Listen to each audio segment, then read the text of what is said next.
শ্ৰদ্ধাৰ ধৰ্মপ্ৰাণ ৰাইজ, পোনপ্ৰথমে মই সমূহ অসমবাসী ৰাইজক শাৰদীয় পূজাৰ শুভেচ্ছা জনাইছোঁ। আমি বৰ্ণাঢ্য হাটখোলাই চৌৰাশীতম দুৰ্গা পূজাৰ অইনবেলিৰ দৰে এইবেলিও আমি উলাহ মালহেৰে পালন কৰিবলৈ লৈছিলোঁ, কিন্তু হঠাৎ আমি স্তব্ধ হৈ যাব লগা হ'ল। আমি আমাৰ দুৰ্গা পূজাৰ নিয়ম নীতিৰ মাজেৰে পূজাৰ দেৱীক পূজা কৰাৰ গোটেই কাৰ্যসূচী আমাৰ হাতত থাকিব, কিন্তু আমাৰ এই চৌৰাশীতম দুৰ্গা পূজাৰ মই সম্পাদক হিচাপে ক'ব খোজোঁ যে আমাৰ ষষ্ঠী পূজাৰ দিনা দ্বাৰ মুকলি হ'ব, তাৰপিছত বেলবৰা অনুষ্ঠান হ'ব, তাৰপিছত আমাৰ দুজোৰা নাগাৰা নাম আছে পাঠিকা, তেওঁলোকে পাঠক পাঠিকা, তেওঁলোকৰ অনুষ্ঠান পৰিৱেশন কৰিব।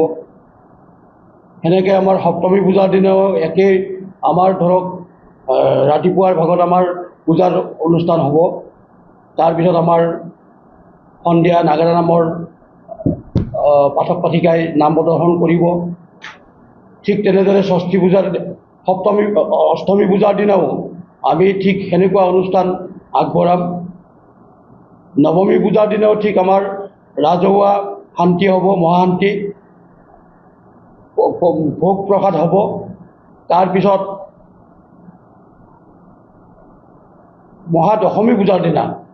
দশমী পূজাৰ দিনা আমি এটি ডাঙৰ অনুষ্ঠান হাতত লৈছিলোঁ, কালচাৰেল অনুষ্ঠান, সাংস্কৃতিক সন্ধিয়া বুলি যাক কয়।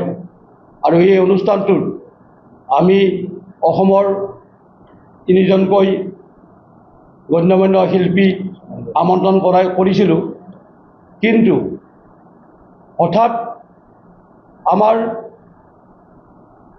সকলোৰে প্ৰিয় বুকুৰ কুটুম, সকলোৰে অন্তৰৰ মন চুই যোৱা আমাৰ সকলোৰে শিল্পীসকলে জানে এই কথাটো, জুবিন গাৰ্গদেৱ এই পৃথিৱীত নাই, তেওঁ শিৱপুৰীলৈ গুচি গ'ল।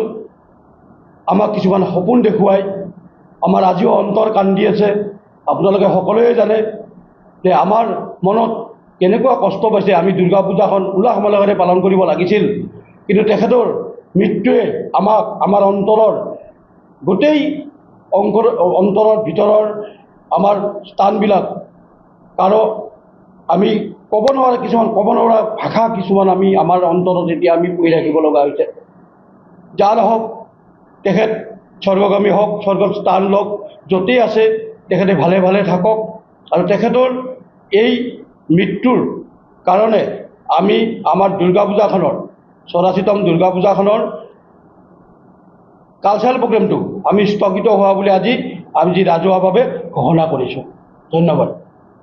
আমি এই মঞ্চত, আমাৰ বৰ্ণাঢ্য হাটখোলাৰ চৌৰাশীতম দুৰ্গা পূজাৰ মঞ্চত আমি আমন্ত্ৰণ জনাইছিলোঁ আমাৰ মৰমৰ শিল্পী সমৰ হাজৰিকা, আন এজনী মৰমৰ শিল্পী শান্তা উজিৰ, আৰু সকলোৰে প্ৰিয় শিল্পী পাপৰি গগৈ। আৰু আমাৰ সিদিনা আচলতে সকলোৱে জানে 2 অক্টোবৰ গান্ধী জয়ন্তী আছিল, আৰু তাৰে উদ্দেশ্য ৰাখি আমি আৰ্মিৰ গ্ৰুপ এটাও মাতিছিলোঁ, বঙাইগাঁৱৰ পৰা আমন্ত্ৰণ কৰিছিলোঁ। এই সকলোখিনি অনুষ্ঠান আমি স্থগিত ৰখাৰ কাৰণে আমি সিদ্ধান্ত ল'লোঁ। হয়, সিদিনা আমাৰ তেখেতৰ শিল্পীজনৰ জুবিন গাৰ্গৰ শ্ৰদ্ধাঞ্জলি অনুষ্ঠান থাকিব, আৰু আমাৰ এই দুৰ্গা পূজাৰ চৌৰাশীতম বৰ্ণাঢ্য হাটখোলাৰ দুৰ্গা পূজাৰ প্ৰতিটা কাৰ্যসূচীতে আমাৰ এই দুৰ্গা মন্দিৰত তেখেতৰ শ্ৰদ্ধাঞ্জলি অনুষ্ঠান থাকিব। যিকোনো খবৰৰ বাবে যোগাযোগ কৰক 7099017330, লগতে 7099017110 নম্বৰত।